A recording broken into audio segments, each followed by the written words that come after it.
Hare Krishna. Hare Krishna, Prabhuji. So, well, thank you so much, everyone, for joining today. So, I will have brief introduction of Prabhuji for those of you who don't know Prabhuji or have not been to Houston Temple, because Prabhuji is one of the leading personalities in Houston Temple. I'll start with the bio of Rasikendra Prabhu. So His Grace Rasikendra Prabhu is born to South Indian immigrants in Singapore. Rasikendra Das became exposed to Srila Prabhupada's book when he was about 12 years old after his elder sister purchased the Bhagavad Gita as it is and a complete set of Srimad Bhagavatam. Rasikendra Prabhu came to Texas in January 1992 to pursue his graduate degree in engineering at the University of Texas at Arlington. Shortly thereafter, he met devotees for the first time on the university campus. Enthused and encouraged by their saintly association of these devotees from Dallas ISKCON, he developed a friendship with them and started chanting and frequenting the temple. He met his spiritual master, Srila Tamal Krishna Goswami Maharaj, in 1992. He moved into the Dallas devotee community in 1994 and received first initiation in Dallas in January 1995 and received Brahminical initiation in Houston in May 1996. Rasikendra Prabhu is married to Paduli Devidasi, also a disciple of Srila Tamal Krishna Goswami. Their marriage was arranged and presided over by their spiritual masters, Srila Tamal Krishna Goswami Maharaj, in Dallas during Govardhan Puja in November 1996. After receiving his PhD in aerospace engineering from the University of Texas at Arlington, Rasikendra Das was employed as a faculty there. He and his wife moved to Houston in March 2006 after he was offered a job here. Their daughter Tamal Priya was born in January 2008. At present, Rasikendra Prabhu is the executive vice president for an AI startup company in Silicon Valley and resides with his family close to the Houston ISKCON temple. He manages the Malkrishna Goswami Memorial Foundation, which continues the sacred legacy of Goswami Maharaj by printing and distributing his books. He takes care of Tulsi Devi at ISKCON of Houston. He leads fundraising initiatives for various ISKCON projects, actively participates in Bhaktivinoda program, outreach program, and initiatives to spread Srila Prabhupada's teaching to the masses. Welcome to Parsati Foundation, Prabhuji, and I will request you to please start your class. Hare Krishna. Thank you so much. Hare Krishna. It is my privilege and my honor to be invited here to speak on the Bhagavad Gita. So the topic is overview of chapter 4 of the Bhagavad Gita. Am I right? Am I right to say that? Yes, Prabhuji. Okay. The Bhagavad Gita is very, I would say, very amazing literature.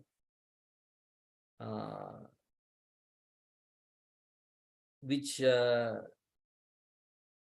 even though one can read every word of the Gita, in fact, one can also read every of the purports of Srila Prabhupada. So, but at the same time, one may not understand anything from the Bhagavad Gita. Okay, so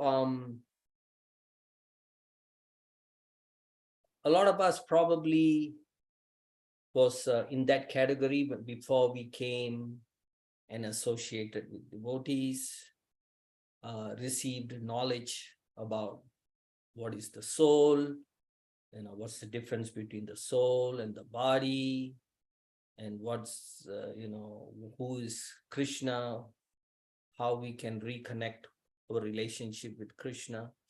So these things were completely unaware to us, even though we may have been born in Indian families, with sometimes very pious upbringing. So this message may not have been taught to us, may have not been aware to us. Okay, even if you go and ask people in India population is what now, 1.4, most populous. If you stop somebody in the street and ask them, hey, have you heard about the Bhagavad Gita? Oh, yeah, I've heard about the Bhagavad Gita. People will say that, but If you ask them what's the message of the Bhagavad Gita, what is the purpose of the Bhagavad Gita, people will never be able to. Often, I would say practically everybody, unless he's a devotee of Lord Krishna, unless he's a Vaishnava, will not be able to understand the Bhagavad Gita, will not be able to explain the Bhagavad Gita. Somebody may be able to quote every verse of the Gita, but they will not know the meaning, the purport, the essence of the Bhagavad Gita. So, chapter 4, Krishna, of course, chapter 4 is a very, very important chapter in the Bhagavad Gita where Krishna talks about Gyan. Krishna talks about karma. Earlier he speaks about karma, then how he talks about desire, what kind of work entangles you, and what kind of work is going to liberate you. Okay, so, but Lord Krishna starts the chapter 4 with a very important verse. So this, he says, Sri Bhagavan Uvacha. Okay, who's Bhagavan? Of course, Sanjaya recognizes Krishna as Bhagavan. But there are people who will read this Bhagavan Uvacha and will not accept Krishna as Bhagavan. And such people will continue to comment on the Bhagavad Gita. So that is their first disqualification when they don't accept Krishna as Param Brahman, Param Satyam, Param Dhamma, Param Ishwar, Sarvaloka Maheshwar. So for such people who don't accept Krishna's authority, the message of the Bhagavad Gita is lost. So Krishna, to establish how to receive this knowledge of transcendental knowledge. Okay, what does transcendental means when? So there's important, there's material knowledge, and that which transcends material knowledge, the material world, that which is not polluted by matter, that is called transcendent. Okay, so something which is not polluted by matter, which is not adulterated, knowledge in its form, which will extricate you from this material world, is known as transcendental knowledge. So Krishna says, how was this knowledge received? This is the important part. So about the chapter 4 can be roughly broken up into five sections. Okay. The first section, Krishna talks about how transcendental knowledge first he talks about knowledge about him, all right, and how this was disseminated. So early on, he talks about karma yoga. Now, Hare Krishna, Prabhuji. I'm yes. so sorry, Prabhuji, for interruption. Prabhuji, your voice is very low. Can you Oh, my speak voice aloud? is low. I'm so sorry. How is that? My voice? Normally, my voice is very loud. Prabhu, बहुत कम आ रही है. Can you all I'm hear sorry. me? Still low, huh? No, now is good, Prabhu. Okay, wait, okay.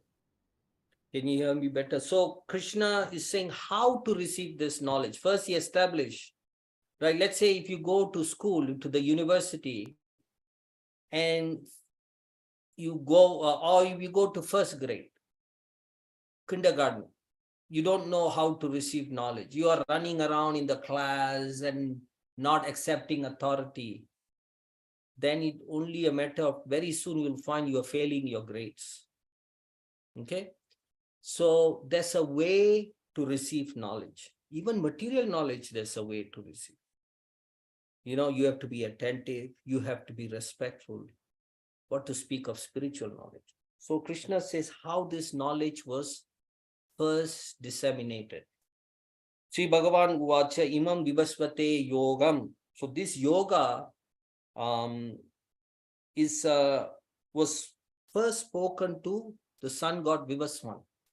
Okay, so Vivaswan is the root of the Kshatriya Vamsa, which is coming from the Surya Vamsa, the true Vamsas, the Chandra Vamsa, Surya Vamsa. Okay, so Vivaswan is one of coming from Vivaswan Vamsa is coming, the Kshatriya Vamsa is coming from Vivaswan. And another Vamsa is coming from Somadev, the moon god. Okay, Krishna comes in the lunar dynasty. Lord Ramachandra traces back to Ikshvaku, is the Raghu Vamsa coming from, so the Surya Vamsa. Imam Vivasvate Yogam Proktavan Aham Avyayam Vivaswan Manave Praha Manur Ikshvakave Brabit. The personality of God had said, Lord Sri Krishna said, I instructed this imperishable science of yoga. Okay, what does imperishable means? Abhyayam. Okay, it's imperishable because transcendental knowledge is imperishable. This spiritual knowledge is imperishable. It may seemingly get lost, but is never can be, never will perish. Just like Krishna says in the Bhagavad Gita towards the end, Kaunteya Prati Janahi Name Bhakta Pranashyati. So similarly, is just like his devotees are not perishable, no, they cannot be vanquished. Similarly, the knowledge imparted by the Lord cannot be vanquished, is imperishable. And this was first spoken to the sun god Vivaswan. You all may have seen a picture Krishna imparting to Vivaswan, and Vivaswan instructing to Manu, Prajapati Manu, the father of mankind, one of the Prajapatis. And Manu in turn instructed it to Ikshvaku. Okay, so this is how knowledge is received. So very important verse comes next. This is the first section of this chapter 4. How this knowledge has to be received. Evam parampara praptam imam rajarishayo vidu. So this knowledge is received through parampara, and we may not think much of parampara. But actually, practically, the knowledge you have received, some of you may have been initiated here, some of you may not be initiated. But as long as you're receiving this message through a bona fide parampara, then this message will carry its full potency. Just like Lord Krishna spoke the Bhagavad Gita, that same potency is even today in the Bhagavad Gita. As long as the message is preserved. So therefore, only saintly people can propagate a parampara, can continue a parampara. Saintly in the sense, they're very, very truthful. They don't change Krishna's words. Only under the care of such saintly means somebody who's very truthful, somebody who's very, very impeccable in his character, somebody who's fully surrendered to Krishna's service, somebody who has got no personal agenda. Only such people can continue the message of the Bhagavad Gita unadulterated. So, but sometimes some devious people may enter parampara and change the message for their personal gains. Or because of laziness, you'll find in India, when the Brahmanas stopped preaching the true message, after the message became hidden, and all kind of bogus philosophies start cropping. As long as you are vigorously preaching the message of God, Krishna, will continue to defeat all devious philosophies. But once you stop preaching, just like when the sun sets, all the thieves will come up. So when we stop preaching this brilliant message of the Bhagavad Gita and the Bhagavatam, then all kind of bogus philosophies will come. Okay, so this is why the Lord reappears sometimes directly, sometimes through his empowered Acharya.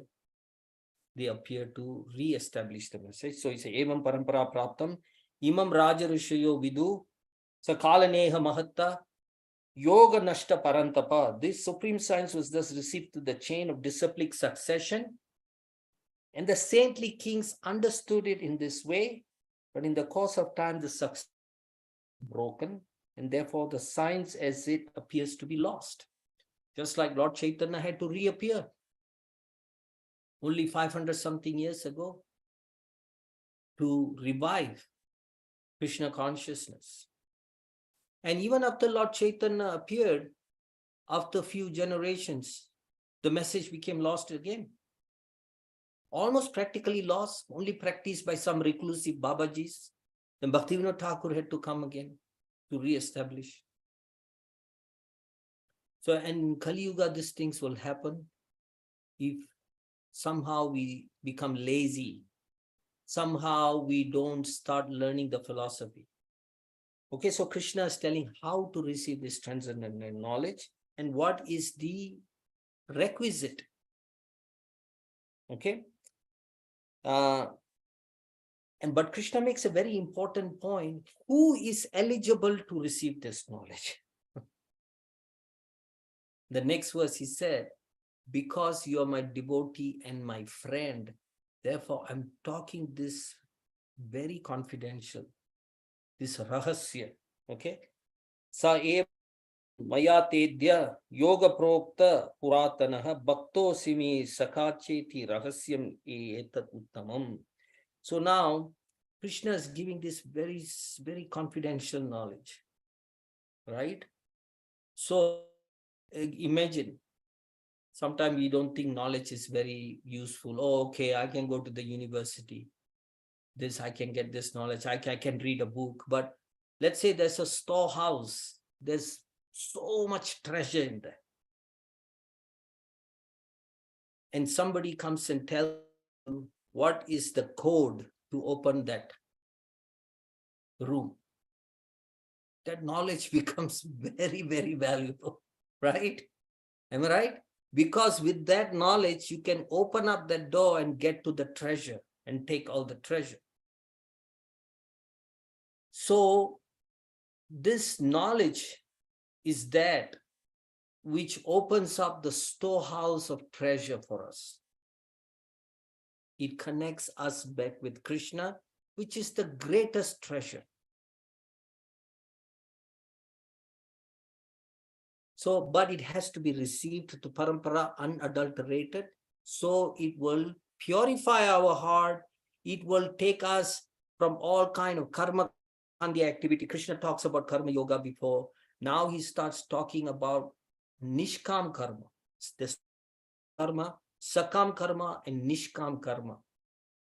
Okay, sakam means activities with desire. Okay, I like to eat this meat.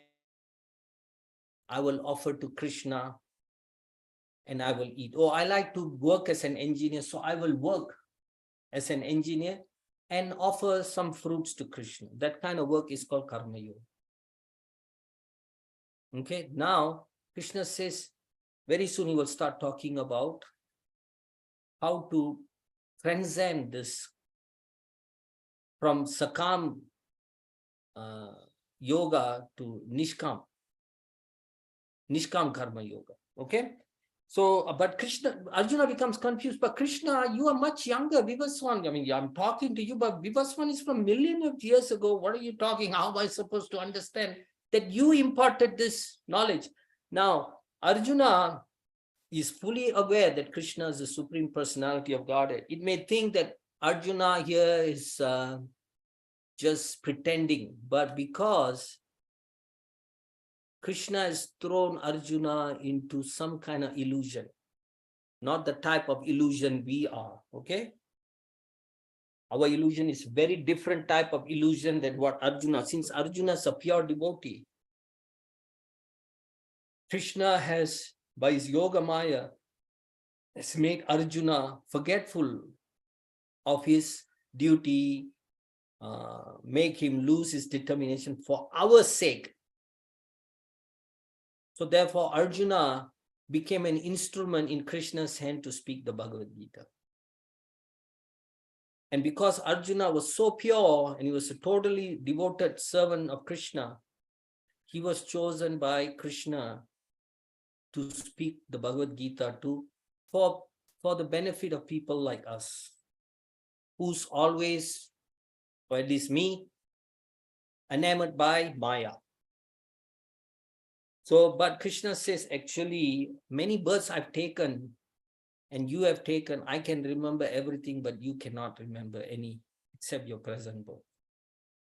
So what does that mean? That means Krishna's body doesn't change. Krishna may appear to take birth. Krishna may appear to disappear, come back again. So therefore, the impersonalists, especially there's two types of impersonalists, the Brahmavadis and the Mayavadis. So the Mayavadis say that any kind of form is material. So they see Krishna's form and say, this is a material body. So immediately they're disqualified from receiving transcendental knowledge. Because Krishna's body is never material. It's completely spiritual. Shamam Trivanga Lalitam Niyata Prakasham, right? Advaitam Achyudam Anadi Mananta Rupam. So how could a material form be Ananta Rupam? How can it be Navayavvanam? So anybody who considers Krishna's body is material immediately becomes disqualified. Whether the Brahmavadis, like the four Kumaras before they became devotees, they never take Krishna's body as material, but they are attracted to the impersonal form of God. So those are Brahmavadis. Whereas the Mayavadis, they say they are attracted to impersonalism, Brahman, but they don't accept Krishna's body as material, as spiritual. Okay. So Krishna says why he's not able to remember, because Arjuna has taken a body, and his body is also due to our karma. We have taken a material body. We may be pure devotees, but we are now in this material body. So so Krishna says he's always appears. So Krishna is establishing his position to establish authority, how to receive Krishna speaks about himself in the first part of the chapter 4. To establish this knowledge coming from Krishna is transcendental, because Krishna is transcendental to everything. Since Krishna is transcendental and is the source of everything, any message which comes from him is also transcendental. So Krishna is establishing that. And he cites great authorities who have received this knowledge. Just like even in science, in mundane education, you cite authorities. Oh, Albert Einstein's opinion is this on the matter. The great mathematician, Gauss's opinion is this. A physicist, Stephen Hawking's opinion is this. Okay, both those are material science, but in spiritual line also we have authorities, and these authorities are spotless authorities. Matpara, Krishna talks about devotees who are completely pure and surrendered. So, and then Krishna says, okay, I have to come again and again. Whenever there is some decline in religion, I've come, just like appeared again, because there's a decline of religious principles. Duryodhana, I know Duryodhana will cause havoc. So therefore, I've come again to speak. Glanir bhavati bharata abhyuttanam adharmasya tadatmanam srajami aham. Krishna said, I descend myself. Just like Lord Chaitanya, but he came as a Channa avatar, as a hidden avatar. He never proclaimed himself to be God. Even in the section of Prahlad Maharaj is also, he speaks about he known as Tri Yugi. but it doesn't speak about in Kali Yuga he appearing and asserting himself as God. Lord Chaitanya never asserted himself as God. So therefore, the Lord is known as Tri-Yugi, okay, not Chatur-Yugi. So, of course, famous verse is there, no? So, yada yada hi dharmasya, a lot of Hindus know that. Then paritranaya sadhuna vinashaya cha duskritam. So Krishna is saying for the purpose of the people who don't have much faith, that this is how I appear. Not that I just always stay in my spiritual world and never descend. So for people, it's strange that God comes to this world. It's a very strange phenomenon.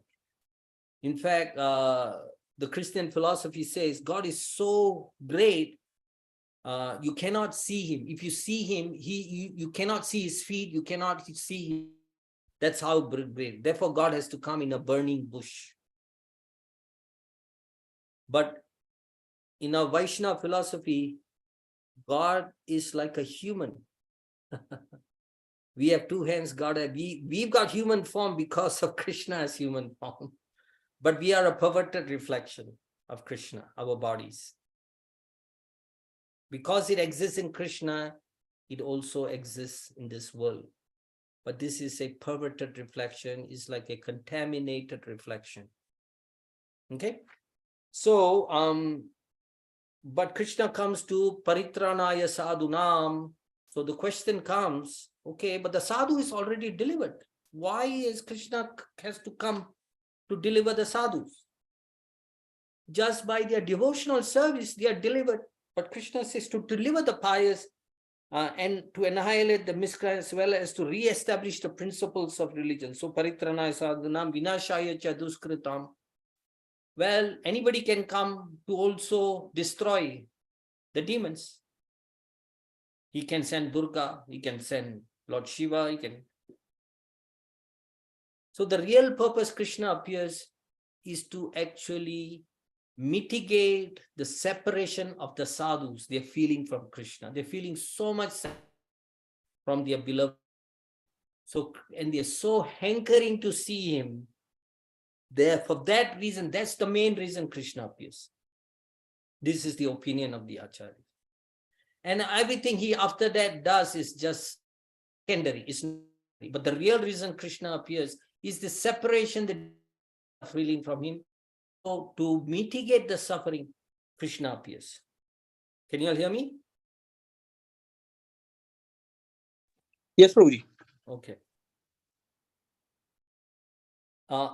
Krishna appears millennium, sambhavami yuge yuge. Okay, his appearance is not like our material birth, right? We may think that, oh, look, therefore Krishna, when he appeared in the prison house, he didn't appear like a material birth. He appeared first in the mind of Vasudeva, in the heart of Vasudeva. So in the Christian tradition also, there's something called Immaculate Conception, right?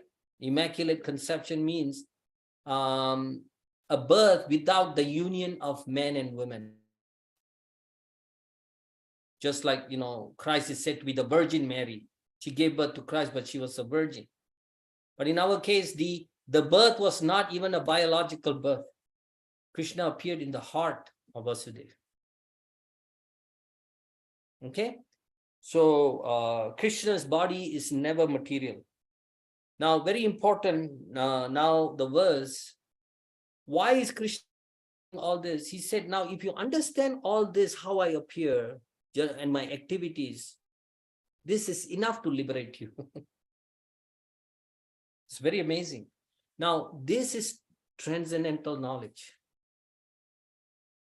That which is very, very intimately connected to Krishna, that which is about Krishna, Krishna's activities. Janma karme chame divyam evam yoveti tattvataha tyaktva deham punarjanma nayati mamsoeti Arjuna. The one who knows the transcendental nature of my appearance. So therefore, this word transcendental keeps coming on. Therefore, Krishna's appearance is not transcendent, is not material, is transcendent. It's not of this world. Okay? and my activities, Janma Karma. Now, Krishna is also doing many activities. It may look like some karma, some regular karma. Krishna is fighting, Krishna is marrying, Krishna is conducting his household life, Krishna is engaged in affairs. It may look like mundane activity. Therefore, somebody who's not a devotee, when they see these things, they think Krishna is, Krishna is dancing with the gopis. He's just like a very lusty man, he's dancing with others. So therefore, they are completely disqualified from understanding Krishna. Or Krishna tricked the Kauravas in the battlefield. So why should I follow somebody like that? So they start thinking, seeing Krishna without understanding his position. So if you understand Krishna's birth and activity, when you leave this body, there's no more birth for you again. Krishna guarantees. But it's not easy. So many people were physically present with, they could not understand. They saw Krishna, but they thought, he's just a very great person, very powerful Kshatriya, very influential person. Duryodhana like that. Only few people there, the very intimate associates of Krishna, could understand Krishna's position. Right? So that's how we receive knowledge. So Krishna says that now when you become freed from this knowledge about me will free you from all kind of attachment. So this is a very important thing.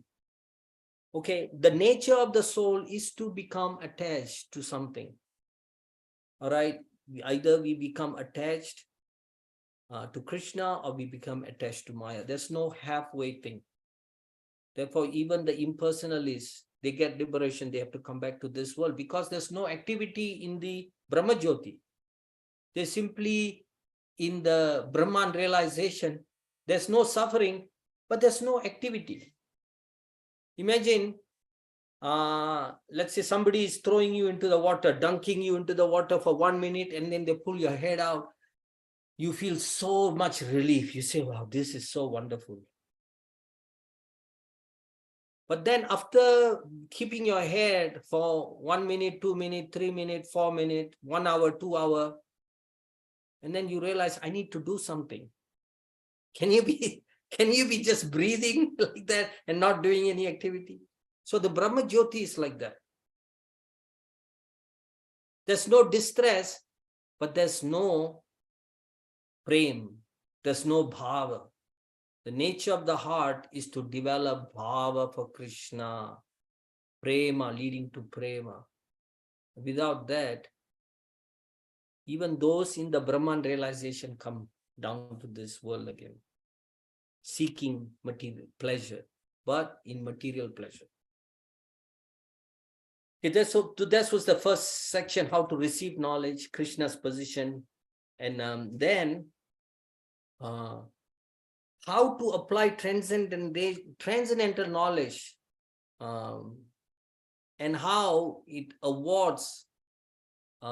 rewards one's work. Okay, so when you walk into a room, if it's dark, you may have perfect eyes, but the room, there's no light. You don't know what is in the room. The room may be empty. Maybe somebody's hiding in the room. Somebody's going to attack me. So knowledge is very essential to free us from anxiety and worries and remove our doubt, remove our ignorance. So this transcendental knowledge is like the light. Tamoso ma jyotirgama, right? Leave the darkness and come to the light. This transcendental knowledge illuminates the heart. It's not talking about this mundane vision.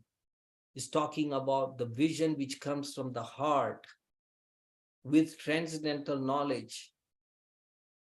Then you start seeing the world properly. Atmavan manyate jagat. Right? You see the world according to the mentality you have developed. Right? A thief, when he walks around, when he sees something valuable, immediately starts thinking about stealing. A lusty man, when he walks around, he sees a woman, he immediately starts thinking about enjoying that woman, because the mentality he has acquired. But with transcendental knowledge, we see everything as part and parcel of Krishna. Just like Ravana, when he saw Sita, he said, this is my object of, and the object of my enjoyment. Whereas Hanuman, when he saw Sita, he said, this is Ram's property. I have to take Sita back and unite with. So that's the mentality of a devotee. So that's where Vairagya comes. Yukta Vairagya means connecting everything back with Krishna. Falgu Vairagya is false renunciation. Not, abstaining from everything. So, so Krishna says, okay, now, with this knowledge,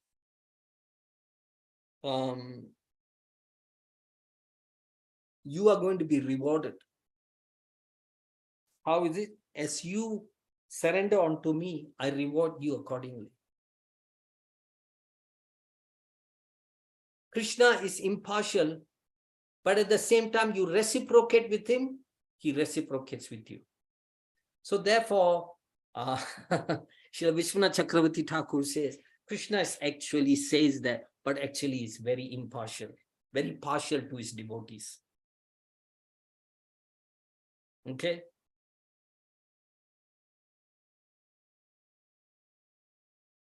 So Krishna is went even to the extent of breaking his own words to protect his devotee. Therefore, actually, Krishna is partial to his devotees. But those who are not surrendering to him and loitering, he's impartial. But if they take a step towards, Krishna reciprocates. That is only natural. That is not a weakness. That is not a fault. In fact, that is an opulence of Krishna.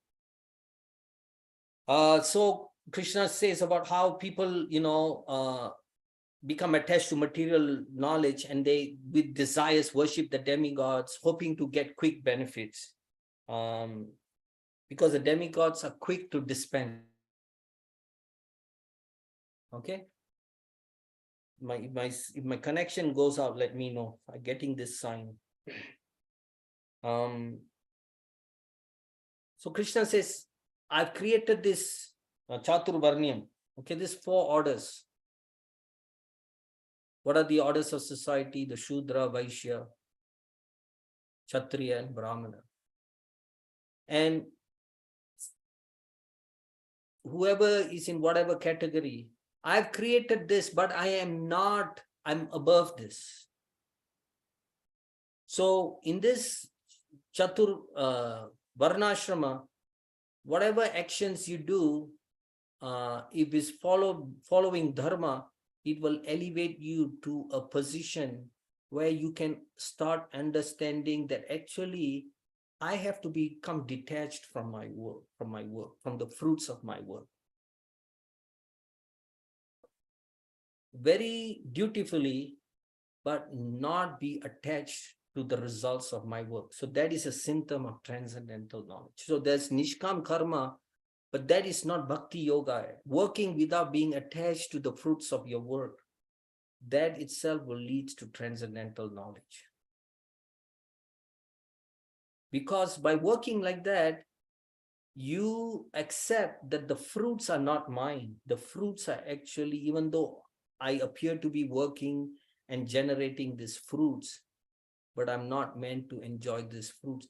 That itself will elevate you to a very good intelligence, to develop detachment in this world.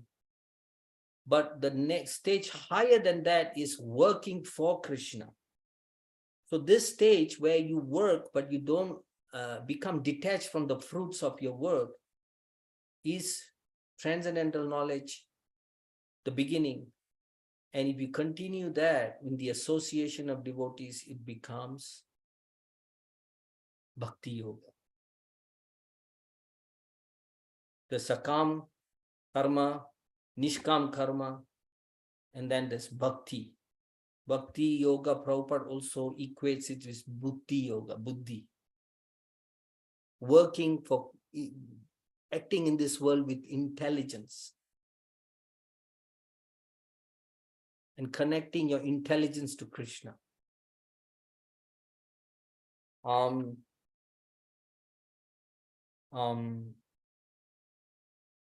So, but then Krishna, they will say, when people see Krishna also acted in this world, but when a devotee sees Krishna acts in this world, but he's not touched by this world.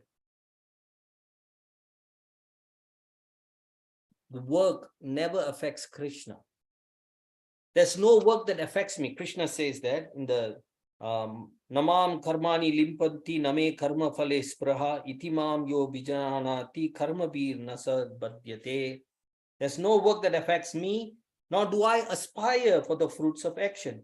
One who understands this truth about me also does not become entangled in the fruitive actions of reactions of work. So Krishna says, I never am touched by my own work, because Krishna's work is not like karma bandha. Krishna's work is leela. Our work is not leela. Everything Krishna does is leela, for his pleasure and for his devotees' pleasure. So therefore, even after 5,000 years ago, we're talking about Krishna, because it's a very pleasurable thing. But you don't talk about some mundane work and feel pleasure. You may feel pleasure a little bit, after some time it becomes very dull.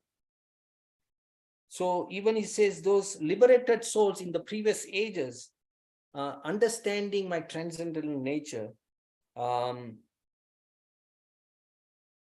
become liberated with this understanding. And he said, therefore you should perform your duty following in their footsteps. So Krishna also reiterates that you have to follow liberated personalities. Don't follow some kind of person you read on the internet. Or this person is very rich, or this person seems to be a scholar, I will follow him. You have to follow proper tradition. So this is a very important part. Now we start talking about what is action. Now in this world, there's action, there's reaction, there's also something called inaction. Okay. So what we understand is, if you do any kind of horrible act, not any act not sanctioned by scriptures, that is known as vikarma. Karma is good action. And then there's akarma. So if you have transcendental knowledge and you act on that, it becomes akarma. Even you may be going to work, drawing a salary, but if you are doing it with gyan, with nishkam karma, it doesn't provide any reaction to. But the next stage is, if you develop bhakti for Krishna, okay, that becomes bhakti. It's not just nishkam karma that becomes bhakti. It's a difference.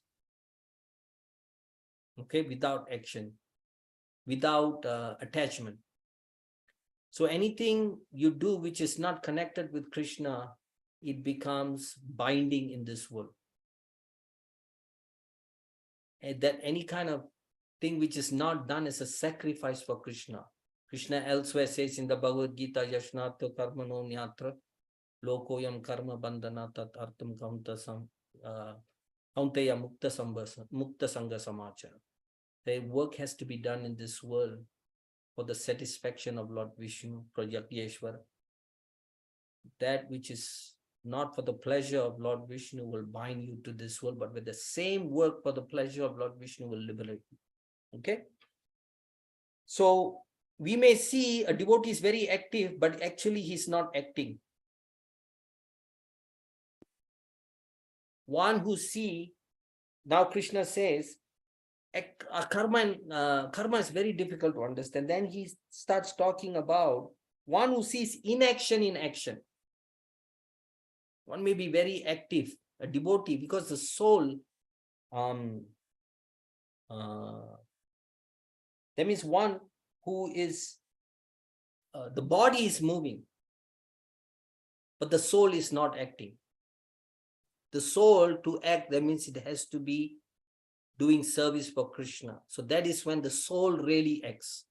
All other activities, the soul is not acting. So one who sees inaction in action. Somebody may be very busy moving around. Okay. But this person may be acting materially. The soul is not acting. Therefore, it says one who sees inaction in action. Action in inaction. Okay. One who may see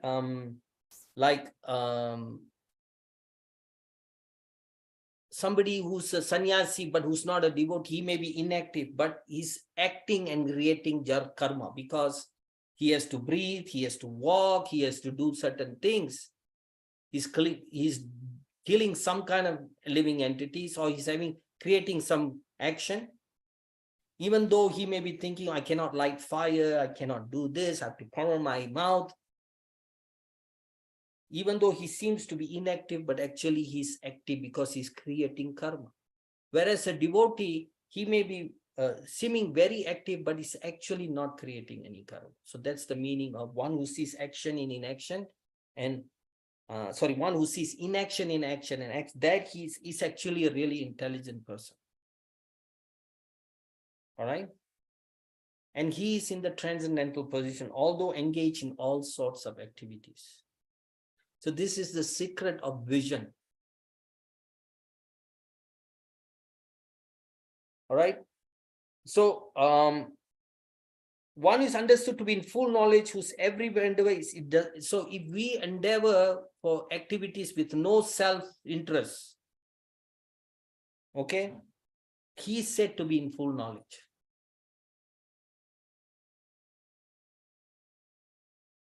And the reaction of his work, just like Arjuna is fighting for Krishna, there's no reaction, he's killing.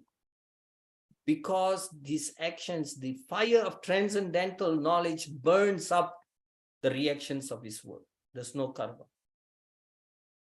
But if Arjuna had run away to the forest, he would have had a lot of karma, even though he may be sitting in the forest. He's not done his duty. When one doesn't do his duty, he's also eligible to get reaction. Even mundane, if a mother abandons a child, she's punished, right? So you abandon all attachments to work, and with transcendental knowledge, you please act. Okay. Tyakva karma phalasangam nityo tripto nirashraya karmani abhipravrutopi naiva kinchit karoti sa. Abandoning all attachment to the results of his activities, ever satisfied and independent, he performs no fruitive action, although engaged in all kinds of undertakings.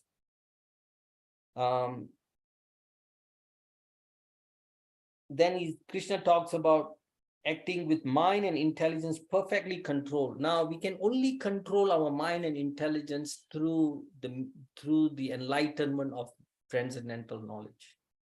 Because when you have transcendental knowledge, your heart becomes illuminated, very convinced what is wrong, what is right, what to do, what not to do. Okay, just like a light in a room, it throws light on everything and you see everything carefully, very properly. All right, and you see the details of this world also very carefully. And in his actions, he's not affected by his simple reactions. And one who lets whatever results come of its own accord. Okay, whatever gain which comes of its accord, okay, is Krishna's mercy. Who does not envy, who doesn't see, oh, someone is rich, someone is poor, one is not envious. Such are the symptoms of somebody with transcendental knowledge. Not shaken by success, neither is he shaken by failure, just like Krishna speaks about in the earlier Matra Sparshas to Kaunteya, Sitoshna, Sukha, Dukkada, Agama Payino. So he said, just like you tolerate misery, you should also tolerate happiness. We're very happy to happiness, but we're very reluctant to tolerate misery. But actually, happiness also has to be tolerated in this world. A real Samadarshi, he tolerates even happiness. Why? Because mundane happiness will take you away from Krishna. So therefore, I have to tolerate this.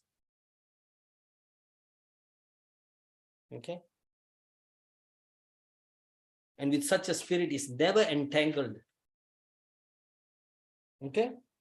And this kind of work is sanctioned by Krishna because it's coming from a heart illuminated with transcendental knowledge. So therefore, when a devotee does some business dealings for Krishna, negotiation for Krishna, it may look like a business in counting money for Krishna. No reaction from such work. So because he's illuminated by knowledge, everything becomes one in quality. His work becomes one in quality. His offering becomes one in quality. Brahmarpanam. 24, text 24. Okay? So now when you are completely immersed in that transcendence, then whatever you do is free of any reaction. Of course, somebody who's transcendentally situated is not going to be doing some crazy things. But Krishna later says, even if he does something, he's still considered to be rightly situated. Then he talks about the type of sacrifice. People do this kind of sacrifice, for purification. Ultimately, all this, Krishna says, will lead to transcendental knowledge. So for us, it's very easy to receive transcendental knowledge. Accept this message through parampara, associate with devotees. It becomes very easy. Chant the holy name, follow our process. Take prasad. This itself will illuminate our heart. Keeping a humble spirit. So Krishna talks from 24 onwards, he talks about various types of sacrifice, what these yogis do by pranayam, by ashtanga yoga. But their purpose is to receive transcendental knowledge. That's all their purpose. And Krishna also says, without yajna, without sacrifice, one cannot have happiness in this world. Okay?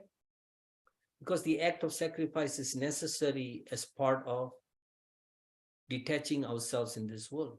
Somebody who's very rich, if he doesn't give away, he becomes more and more attached and becomes more and more fearful in this world. And one day I will lose. So the sacrifice of giving something which you are attached to away also leads you to bhakti yoga. Not for your personal, I'm giving $1,000, I'm hoping to get $10,000. No, not that kind of mentality. Since I'm attached to this, let me give it to Krishna. Since I'm so attached to this money, just that all Krishna will develop attachment to you, detachment in you. So this kind of sacrifice where you offer for the pleasure of Krishna, not follow karma. I'm not talking about the sacrifice done in karma kanda. This is developing detachment and at the same time becoming transcendentally situated by studying about transcendental knowledge, imbibing transcendental knowledge. One becomes happy in this world. Okay? Then Krishna makes a very important point. Okay, I've said all this, but for those who don't have my personal association, he tells them, go to a self-realized soul, approach them, surrender unto them, inquire from them, render some menial service. Very important part. Suddenly Krishna brings this topic, right? Seemingly unrelated. Tadvidhi pranipatena pariprashnena sevaya upadekshati te jnanam jnaninas tattvadarshina. Again, he brings importance to his devotees here. He started off in the beginning, how this message was received to Parampara. He says, Arjuna, this is all too difficult. Just go to a self-realized soul, surrender unto him, inquire from him. So 3 elements is there. When you approach your guru, you first surrender, you inquire, then you serve. Okay, and he says, from having obtained from such a self-realized soul. So it's important when you obtain knowledge from such self-realized souls, you will never fall again into such illusion. So therefore, when we read different type of books, we fall again into illusion. But if you accept this knowledge from self-realized person and follow it very, very sincerely and carefully, you will never again be thrown into illusion. Krishna makes that promise. For this knowledge, you will see that all are part and parcel of me, and that they are mine. So therefore, there's no question of exploitation anymore. Everything belongs to Krishna. What is there for me? In that spirit, you can become very happy in this world. Then there's no room for attachment again. And Krishna makes another amazing statement. Apiche papebhya sarvebhya papakrit tamaha sarvam jnana plavanaiva vrijinam santarishyasi. Even if you're considered most sinful of all sinners, when you're situated in the board of transcendental knowledge, you will be able to cross over the ocean of miseries. Just like, in our Vedic history, you have some very sinful persons have become delivered just because they took shelter of transcendental knowledge. And their lives become transformed. We have the case of Ajamil. We have the case of Bilba Mangal Thakur. Right, became such a Param Vaishya. Right? So just transcendental knowledge is like fire burning wood to ashes. So with transcendental knowledge, we can burn all our reactions. And it will prevent us from committing any more reactive work. So that's the power of transcendental knowledge. In this world, there's nothing so sublime as transcendental knowledge. So therefore, devotees, when we move in this world, we have transcendental knowledge. We can see what is right, what is wrong. We become repelled by some things which are against devotional principles. Whereas somebody may not be. For them, it's good. You go to somebody's eating a meat, you get repelled because we have knowledge. Somebody's drinking, womanizing. We get repelled because we have knowledge.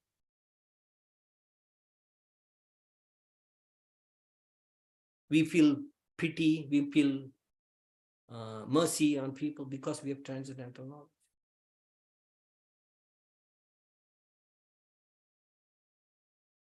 And the 3 type of people don't have, one are not eligible. The grossly foolish, those who are faithless, and those who are doubtful. These 3 people are not eligible for this transcendental knowledge. So therefore, we have to clear our doubts. You cannot be reading so many books and thinking this is okay, that is okay. So we are advised to read books which are coming in Parampara. Okay? So, so Krishna says, a faithful man who's dedicated to transcendental knowledge and who subdues his senses is eligible to receive such knowledge, and having achieved it, he quickly attains the supreme spiritual place, spiritual peace. But ignorant and faithless persons who doubt the revealed scriptures do not attain God consciousness. They fall down. For the doubting soul, there's neither happiness, neither in this world nor the next. That's called Sankshaya. You're doubtful. It may work for him, but it may not work for me. Or let me try some other way. So this is the doubtful. Okay. One who acts in devotional service, renouncing the fruits of his actions, and whose doubts have been destroyed by transcendental knowledge, is situated factually in the self. Then when you have retained a state, you can actually be self-situated and become Atmaram. And no more reactions to any work. And Krishna says towards the doubts which have arisen in your heart out of ignorance should be slashed by the weapon of knowledge. So knowledge is like a weapon, and doubts are like knots in our heart. So we have to cut this knot of ignorance, in the knot of attachment. Armed with yoga, O Bharata, stand and fight. Okay, that's the sum and substance. Krishna talks about how to receive knowledge, how to act in that knowledge, how various sacrifices lead to transcendental sacrifices ordained by the Vedic literatures, lead to transcendental knowledge. Okay, and how one has to, one most effectively can get this knowledge by approaching a spiritual master, surrendering on, inquiring from him, rendering menial service. Okay. Okay, so the rough overview, actually it's a very, very deep subject matter. 1 hour is not sufficient to cover this. So questions, any comments? Hopefully I've spoken properly. Hare Krishna, Prabhuji, Dhanvat Pranam. Thank you very much, Prabhuji, for the wonderful class and summarization of the chapter 4, which is basically based on transcendental knowledge. So it is very wonderful, and you summarized in a way that I think each and every shloka will stitching together, and it will give you like you're like very true. You truly said that 1 hour is not enough, but whatever we are able to grasp in 1 hour, that is also very much beneficial and sufficient for us. So thank you very much for the wonderful class, Prabhuji. Prabhuji, do you have some time for question and answer if you have any? Sure, sure. I recommend you all get this book by Burijan Prabhu. And in fact, Surrender unto me. it is Burijan. You all have listened. Do you have studied this book, Burijan, Surrender Unto Me? Not Prabhuji, at least me. Okay, I'm going to maybe give to Prema Priya Mataji Okay. the link to Burijan Prabhu's Perfect. classes. Is excellent. Okay. Complete overview of the Bhagavad Gita, chapter by chapter, verse by verse. When you study it very deeply, when you what today I covered is maybe only like 2%. Right. You really will get an understanding how different chapters come together in the Bhagavad Gita, because sometimes when we get into a chapter, we forget the other chapters. Correct. But an overview of the entire Bhagavad Gita is necessary. Correct. So I will share with her, maybe Mataji can post it In the group. These overviews. Okay, yeah, I can answer some questions within my ability, which is very little. No, Prabhuji, thank you very much. So, Radhe Govinda Mataji, can you start with your question? Please unmute yourself and start your question. Hare Krishna, Prabhuji, Dhanvat Pranam, Prabhuji. Thank you so much for such an enlightening class, Prabhuji. My question was like you were talking about the transcendental knowledge. It gets lost sometimes. Then some prominent acharyas they kind of they propagate the knowledge. Yes. So how can the transcendental knowledge get lost sometimes? Transcendental knowledge gets lost when sometimes the preaching becomes absent. When instead of we spreading this message, we become satisfied in just worshipping the deity in the temple. And you find in India that has happened. The temples just become for some Brahmanas to conduct their worship and do pujas, but when they stop preaching, people stop hearing. So people will forget the message, and even the Brahmanas, when you don't preach, they also lose touch with the philosophy. So the best way to practice Krishna consciousness is to actively understand this philosophy and go and share it with others. When you do that, then what naturally happens, you're forced to know the philosophy properly, because now you're talking to an audience, they are going to question you. And if you are not properly understanding, how can you deliver the message? So therefore, over time, sometimes certain paramparas, like it becomes like a cool guru. In India, become cool guru, become a family guru, or you give me some blessing, or my wedding day, I'll go and take blessing, I'll give some dakshin. It's become a tradition like that. Okay, so therefore, household life can also be very entangling if we don't preach. Even as householders, we have to go and share this message. It's not only for sannyasis. So Prabhupada made everybody, expects all of us to share this message. So it's good you all are doing this, but you all also have to make an effort to spread it among your friends, your neighbors. When you give something to somebody, you receive manyfold. Okay? So this is what happens. Over time, sometime the preaching becomes stopped. And this is what happens after that. So therefore, Prabhupada was so emphatic about distributing the Bhagavad Gita everywhere. Okay? And we have to distribute this knowledge. Only knowledge can bring light to this world, transcendental knowledge. There's so much mundane knowledge is creating more darkness in this world. Right? So much knowledge is there, material knowledge, but the world is getting darker and darker. So what we now need is the light of the Bhagavad Gita and the Bhagavatam and the light of the holy name. Okay? All right? Right. Yes, Prabhuji. Thank you so much, Prabhuji. Hare Krishna, Dandavat Pranam. Thank you so much, Prabhuji. Thank you. Neelam Khira Mataji, can you ask your question? Hari Bolo Mataji. Hari Bol, Prabhuji, Dandavat Pranam. How are you, Mataji? I'm okay. I enjoyed your class very, very much. The summarization of the whole chapter was wonderful. I just got lost about your division of this whole chapter in 5 sections. The first one was how to receive transcendental knowledge. And the second one I missed. And third one, I think, is the action, reaction, inaction. Yeah. The first part is Krishna, knowledge about Krishna. Okay. And then how it should be received. And how, second section, how to apply this transcendental knowledge such that it rewards us with detachment. Okay. So now this is a detachment, and transcendental knowledge happens hand in hand.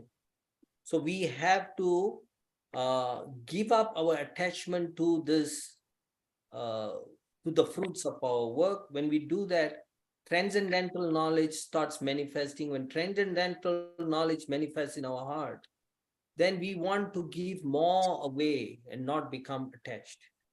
Give it away to Krishna. Okay, so that's the second section. Now, third part is understanding karma on the platform of knowledge. So when people talk about Krishna, it's very difficult to understand. But if you have Gyan, you can understand karma. So therefore, people are bewildered by karma. Why this is happening to me? Why that is happening? Why did that airplane crash? All the people died.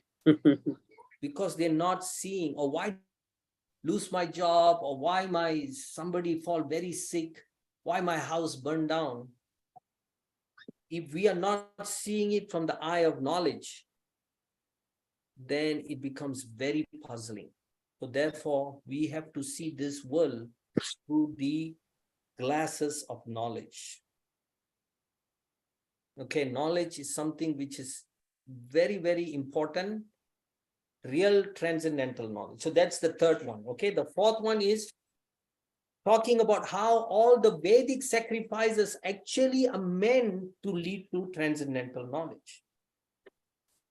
So what is our sacrifice? Our sacrifice is Harinam Sankirtan, Nama Jagya, Harinam Jagya. Not just some havan we do.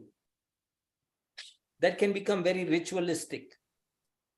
Jagya has to be done, but in this age, the Jagya is Harinam, Nam Jagya. Okay? Yes. Sacrifice has to be done, without which you can never get knowledge. Okay? Yes. And then finally, Krishna says, acting on the transcendental knowledge by receiving knowledge through parampara and how it will destroy all the reactions of your work. These are the 5 main categories. So all this is spoken in Gurujan Prabhu's very systematically when he gave classes in Vrindavan in BIHE. It's all recorded. I'll share that. And please listen to that. You all will become very learned in the Bhagavad Gita. Yeah, I am familiar with it. We studied under In fact, 2-year my courses spiritual here in Malaysia. recommended that he's one of the greatest authority in Bhagavad Gita in ISKCON. His Grace Gurujan Prabhu. Yes, I do have that book. We have studied The it book in is there, detail. the audio is also there. Nowadays, internet, every day you can listen to one of his lectures, overviews, very deep and very systematically taught. Okay, just like how different acharyas have commented. Okay, any other questions? Mika, Thank got a you. question? Thank you, Mataji. Mika? So, Prabhu, I don't really have a question like really relating to the class, but it's kind of what happens in school. Uh-huh. So at school, whenever something bad happens to a person, the people, like some people say that it's karma. And then I feel bad for them, but then I also get a feeling that I should step back and ignore it. So can you advise on what to do since it happens like You at shouldn't least ignore once? it. You shouldn't ignore when something bad happens to somebody. You may not be in a position to step in and do something for that person, but you could express your sympathy for that person. That will make them feel better. If that person is known to you, you can express, I'm really sorry this, and also you can pray for that person. That's the right way to do. If somebody is going through some suffering, something seemingly very difficult happens to them, terrible happens to them, even though we know that they are, because of their karma, they're going through this, we can express our sympathy because a devotee feels compassionate. So you can express this sympathy and then you can pray to Krishna. Krishna, this person is going through such a difficult time. Please have mercy and give them the strength to deal with whatever they are going through. That a devotee should do. A devotee should not be callous to what is happening to us. We should have sympathy and Empathy, basically. we should have mercy. Those are titikshava, karunika, and similarly, sometimes it will happen to us. When it has something bad to happen to us, we think, Krishna, this is because of my past deeds. Please give me the strength to tolerate this and not become inimical towards you. Because it's our own doing, it's not Krishna's doing. All right. You got your answer. Thank you. Anybody else have any other questions? Prabhuji, I have a couple of questions. Yeah. Can I ask? Yeah. Yes, please. So, Prabhuji, when you say Krishna is sometimes partial, so can you please let us know about the context behind that statement? Okay. Krishna, just like he provides food for every creature, just like when rain it falls on ocean, the ocean doesn't need rain. It falls on the rocks don't need rain. But the rain also falls on the soil, on the dirt, on the land. then it brings life to everything. So in that way, Krishna is impartial. Krishna's mercy is available to everyone. But wherever there's a seed, it takes advantage of that rain and it starts sprouting. So in our case, Krishna is impartial to everyone, but we who take advantage of Krishna's mercy get the benefit of his mercy. So that's Krishna's reciprocation with us. Reciprocation. Okay, perfect. That makes sense? Yes, I got it. Actually, I heard that Krishna is partial. Instead of that, Krishna is impartial, basically. Yeah, in that way, Krishna is impartial, but Krishna becomes partial to his devotees because he loves everybody. When the love is reciprocated with him, he becomes partial to that person. Just like he became partial to the Pandavas. Right. He became partial to Sudama Vidur. So he became, just like Lord Ramachandra, he says, anybody who surrenders to me, I have become obligated to him. Even if it's a totally demoniac person. Okay? Yeah. And second is, Prabhuji, when you are talking about self-realized soul, you talk about 3 activities: surrender, inquire, and service. So means, first of all, a self-realized soul. Can you please little bit elaborate that, or it comes under these 3 activities and that's all? Okay, so a self-realized soul means he is understood who he himself is. What's his relationship with Krishna? Okay. That's a self-realized person. So for example, us, like me, right? Yeah. How I can understand that what is my relationship with Krishna? Okay. The relationship with Krishna, there's 3 stages of devotional service: Sambandha, Abhidaya, and Prayojan. Okay. Sambandha means our relationship, our connection with Krishna. Your sambandha with your wife is you are the of your wife. The sambandha of your wife to you is she is your wife. Similarly, Mihika is your daughter. That's her sambandha to you. So we have to first of all connect with Krishna, the beginning of sambandha. Okay? Then established our relationship with Krishna. That is sambandha. And in a proper spirit, like Arjuna's relationship with Krishna is friendship. Mother Yashoda's relationship with this all liberated personality. Mother and child. Right. So once that relationship, now in the relationship, there's certain things which have to be, like a brother cannot act like a husband. Correct. So there's things which you do which are governed by your relationship, and you have to perfect those things. So that's called Abhidaya. Abhidaya. What is the English translation of this, Prabhuji? Abhidaya means, you can say, functioning in a certain capacity. Oh, okay. Like if you are a manager of an organization, you have to function in your relationship with that organization, that you are a manager in that organization. So you have to function your certain roles, activities, certain responsibilities. Not rules. I wouldn't say rules. Certain responsibilities. Activities are expected of you. And these are loving activities, are not dutiful activities. Because when you establish your relationship, there is no more duty.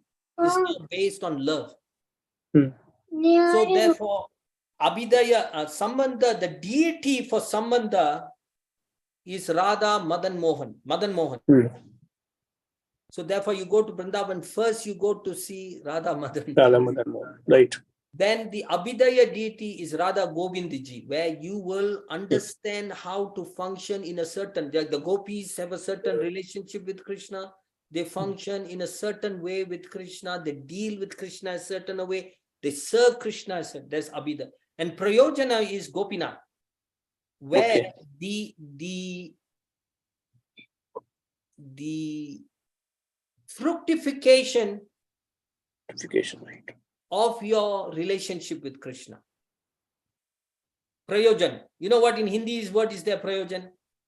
I think prayojan means uddeshya, purpose. The fruit of your relationship. Prayojan. Oh, okay, That is, okay. what is the Fructification. ultimate goal? Ultimate. Okay. Outcome, basically. Prem. Your heart is overflowing with prem. Okay. So therefore, Gopinath is the is that deity. Okay. Got it. Because the gopis, their highest expression of love was to Gopinath. Okay. So still, probably this is all good, but when I'm talking to myself, right, you say that you have to identify the We connection have between to you. first start. Our time Right. means we have to start with Sambandha. We have to Someone, start. right. Krishna, Right. you are my Lord. I'm your servant. And I have to serve you. So it starts from a very preliminary. We don't even know, but we have to start somewhere. We have to purify ourselves. When our heart becomes purified, slowly you will start getting indication what attracts you towards Krishna, what aspect of Krishna attracts you, what excites you about Krishna. These things are all indications. Okay. Perfect. Thank you, Prabhuji. Thank you very much, Prabhuji. Thank you. Yep. So last minute, anybody has any other last minute questions, or shall we ask Prabhuji to wind up the call? Thank you very much once again, Prabhuji, for the wonderful class. Thank you all so much. Srimad Bhagavad Gita ki jai. Srila Prabhupada ki jai. His Grace Rasikendra Prabhu ki jai. Ananta Koti Vaishnavinda ki Vinda jai. ki jai. Prabhuji, if you allow, can we wind up the call? Yes, please. Thank you. So thank you so much. So it's a pleasure. Yeah, Prabhuji. Pleasure is ours, Prabhuji.